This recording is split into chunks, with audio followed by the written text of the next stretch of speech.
Mais um jogo, mais uma derrota para o Cruzeiro, para Paulo Bento, para os seus jogadores e para a diretoria, e Cruzeiro novamente no Z4.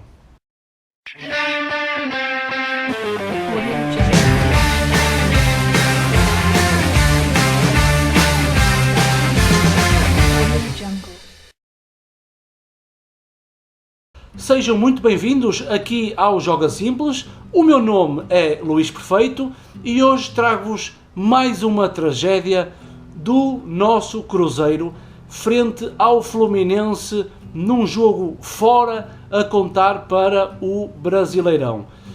Eu hoje estou extremamente cansado, triste pela derrota.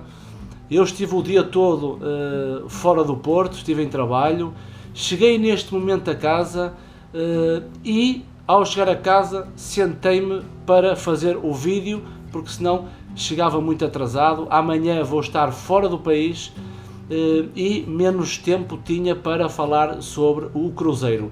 Não vou ser repetitivo, ou seja, quem me acompanha desde o início com os vídeos sobre o Cruzeiro, as lacunas da equipa são sempre as mesmas, às quais vou falar um pouco mais à frente neste vídeo, mas vou tentar que seja um vídeo mais curto, porque começo-me a tornar algo repetitivo, porque os erros são sempre os mesmos. O Cruzeiro começa esta partida em casa do Fluminense com Fábio na baliza, depois lateral direito Lucas, lateral esquerdo Edimar, centrais Bruno Viana e Bruno Rodrigo, Henrique pivô defensivo, depois Alano como meia esquerda, Bruno Ramírez meia direita, Sobis a jogar atrás dos dois avançados, que foi William e Ávila.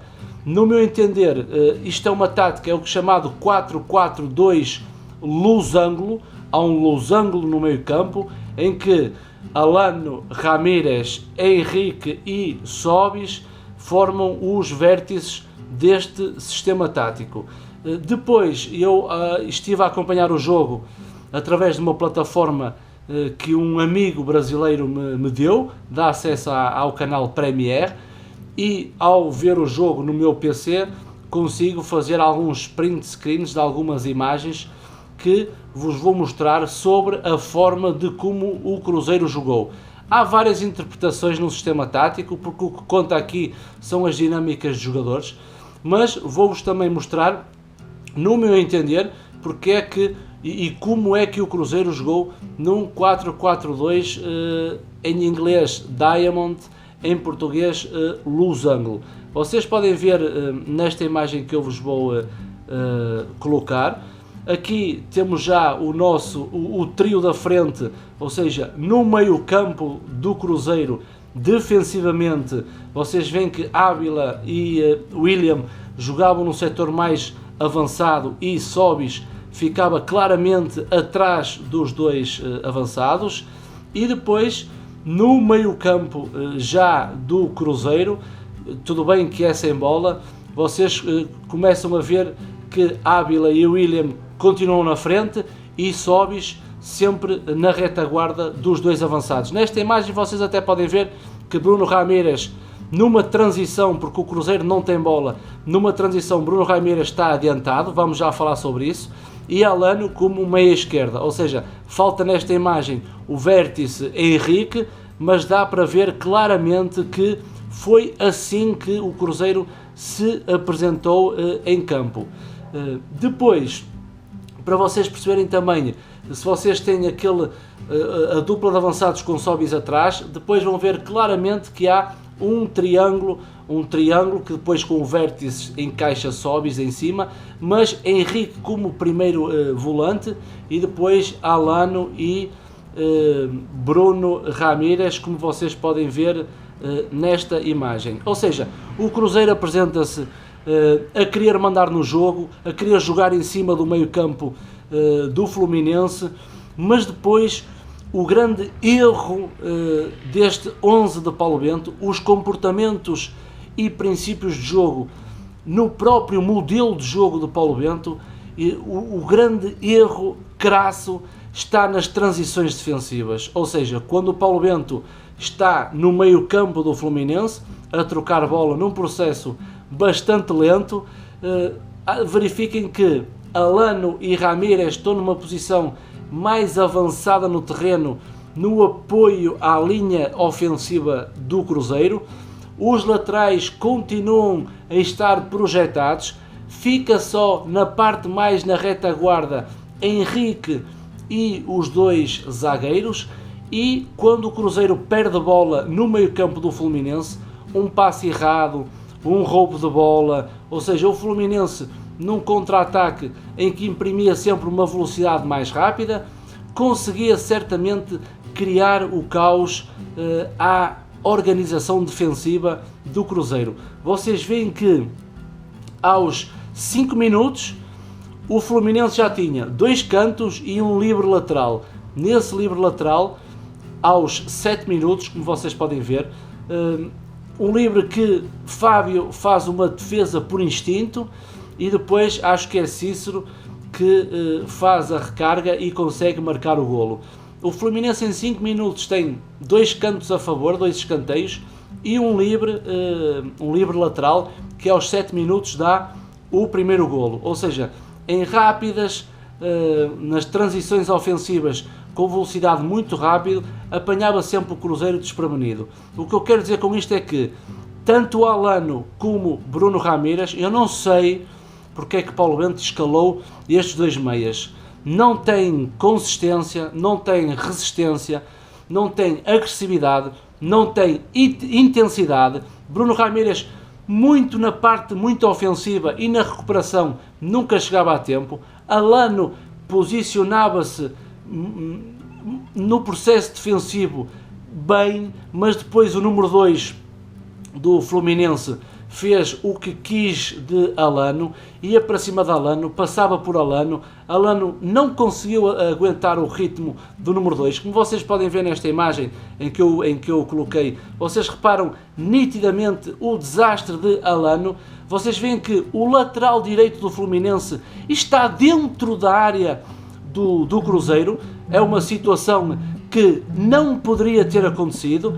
Porquê? Porque neste lance, se vocês verem o vídeo, o número 2 consegue rapidamente passar por Alano e depois cria grande dificuldade ao Edimar, porque às vezes podemos pensar que Edimar não é um elemento tão forte, mas quando um meia é fraco e não dá consistência defensiva, quem fica a perder é claramente o lateral Edimar. Ou seja, o erro do Cruzeiro esteve sempre nas transições defensivas, porque os meias nunca deram consistência nem a Henrique, muito menos aos corredores que eles deveriam resguardar para, no intuito de ajudar os laterais, tanto Lucas como Edimar. Depois, vocês podem ver que o Cruzeiro continuava com o seu ataque posicional, também nunca percebi, ou seja, o Cruzeiro quando tinha a bola nunca esticava, queria sempre jogar. É preciso ter qualidade para fazer esse tipo de jogo, e quando entrava no meio campo do adversário continua com o ataque posicional. Porquê? Porque eles não conseguem fazer um ataque rápido. Falta Elber, falta Alisson, jogadores que deem velocidade e que no último terço consigam acelerar o jogo. Depois há um penalti em que Bruno Viana foi imprudente, ou seja, é um jovem jogador, é tenro na idade, falta-lhe a experiência, e numa situação como aquelas, para mim, e vão-me desculpar, é grande penalidade, e põe em causa depois não só o resultado, porque 2-0 fica muito mais difícil, mas põe em causa toda uma estrutura, uma organização que não, até aos golos, que não havia a tal organização que Paulo Bento procura, mas o não haver organização vai piorar ainda mais. Porquê? Porque o Cruzeiro depois chega ao intervalo a perder por 2-0. Alano sai, Alano ao sair, o Paulo Bento colocou Rafinha, a estrutura mudou, esta é a minha ideia. Vocês podem ver que Rafinha, quando entra, a estrutura vai ser alterada para um 4-1-3-2, em que Bruno Ramírez, que não tem consistência, não tem intensidade, vai para o miolo, vai para o meio, Rafinha fica como meia do lado direito, Sóbis vai para a meia do lado esquerdo, Sóbis não pode jogar como meia, Sóbis para mim é um segundo avançado, tem que haver um número 9, um ponta de lança, um centroavante e depois sobe no apoio como segundo avançado. Se o William não tiver que jogar, não joga. Se Ábila não tiver que jogar, não joga. No meu entender, a melhor contratação do Cruzeiro chama-se Sóbis. E aí o Cruzeiro perdeu na organização ofensiva. Porquê? Porque obrigava muito o Sóbis a recuar no terreno, a defender como meia e continuou na frente com William e Ábila. Eu vou-vos tentar demonstrar porque é que eu presumi que o Cruzeiro mudou para um 4-1-1 Henrique, 3 médios, 2 avançados. Vocês podem ver através destas imagens em que a mudança tática dá-se com Henrique sendo o volante mais recuado, com Rafinha na direita, Ramírez no meio, Sóbis na esquerda e depois a dupla de avançados. E também, depois, através de uma segunda imagem, já num processo de Cruzeiro com bola, vocês podem ver que quando o Bruno Rodrigues aqui tem bola, Henrique ocupava a mesma posição com o trio do meio campo e depois os 2 centroavantes, mas depois aqui há uma grande mistura que eu não percebo. Não percebo como é que Paulo Bento, em tão poucos dias, consegue mudar várias estruturas, tendo os mesmos comportamentos e princípios. Isso é preciso tempo para treinar e Paulo Bento não o tem. E a minha pergunta é, como é que Paulo Bento muda assim rapidamente a estrutura, sem ter tempo para treinar e se calhar sem ter jogadores para essa estrutura? Errou na colocação de Alano, errou na colocação de Bruno Ramírez, eu não sei quem é que ele tem no banco, e eu comento aquilo que vejo. Errou no Alano, errou em colocar Rafael Sóbis a meia no lado esquerdo quando colocou Rafinha, errou em sistematicamente apostar em Bruno Ramírez quando ele não tem consistência, dado um meio campo que não ajuda. Se tivéssemos Romero, a história seria outra, mas não dá consistência. Depois, William é daqueles jogadores que consegue fazer o bom e o mau. O mau é quando ele desaparece em campo, começa a correr com a bola sai da posição. É um jogador que não consegue jogar muito bem de costas para a baliza para receber a bola e esperar pelo apoio. Ele é muito de mobilidade, o William é muito de mobilidade. Já ouvi fazer recepções de costas, dar no apoio e sair. Neste jogo não conseguiu fazer isso. Ábila, muito trapalhão, parece aqueles centroavantes muito fortes, utilizam sempre o corpo, mas não vi ali grande classe de Ábila. E depois o Cruzeiro é tipo um baralho de cartas, sofre o primeiro golo, cai uma carta, sofre o segundo golo, cai a segunda carta, a organização desaparece. Foi uma mistura de erros atrás de erros, o baralho cai todo, é uma derrota para o Cruzeiro, não houve organização, as transições realmente defensivas foram um caos.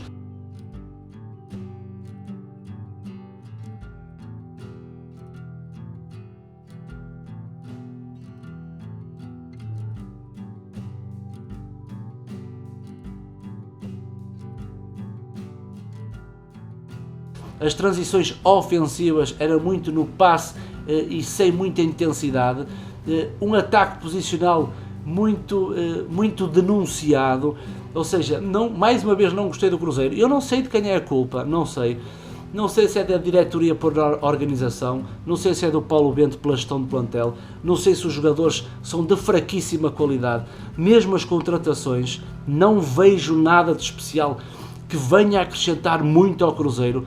Edimar é bom jogador, Sóbis é bom jogador, os outros até à data não me deram ainda garantias totais de serem mais valias para o clube. O Cruzeiro está no Z4. Não vou comentar sobre o Riascos, não vou comentar. É um jogador que vocês sabem quantas pessoas morrem à fome no Brasil? E depois temos um jogador de futebol que é um privilegiado, que ganha rios de dinheiro e depois tem um comportamento, um mau funcionário do clube, um mau atleta, um sujeito que não merece aquilo que o Cruzeiro lhe dá. Mas vou-me ficar por aqui, não me quero alongar, são questões mais psicológicas que passam para o setor jurídico. Dentro de campo não gosto do Cruzeiro, tomem medidas, vassourada nessa gente toda, avaliem, dispensem, contratem treinadores, diretores, jogadores. E hoje só espero, mais uma vez, mantendo a esperança, porque o vídeo já está a ficar longo, mantendo a esperança sempre que o Cruzeiro dê a volta por cima, os resultados apareçam e que o Cruzeiro rapidamente saia do buraco que é o Z4. Eu estou cansado hoje, o vídeo ficou longo porque eu, quando falo no Cruzeiro, vou-me alongando. Grande abraço, malta, grande like aí no vídeo, preciso do vosso apoio, likezinho no vídeo, subscrevam o canal e espero pelo próximo jogo do Cruzeiro, com algumas melhorias que cada vez a minha esperança vai diminuindo, mas ainda resta para que o Cruzeiro consiga dar a volta à situação. Grande abraço, malta, e até ao próximo vídeo. Grande abraço, muito obrigado.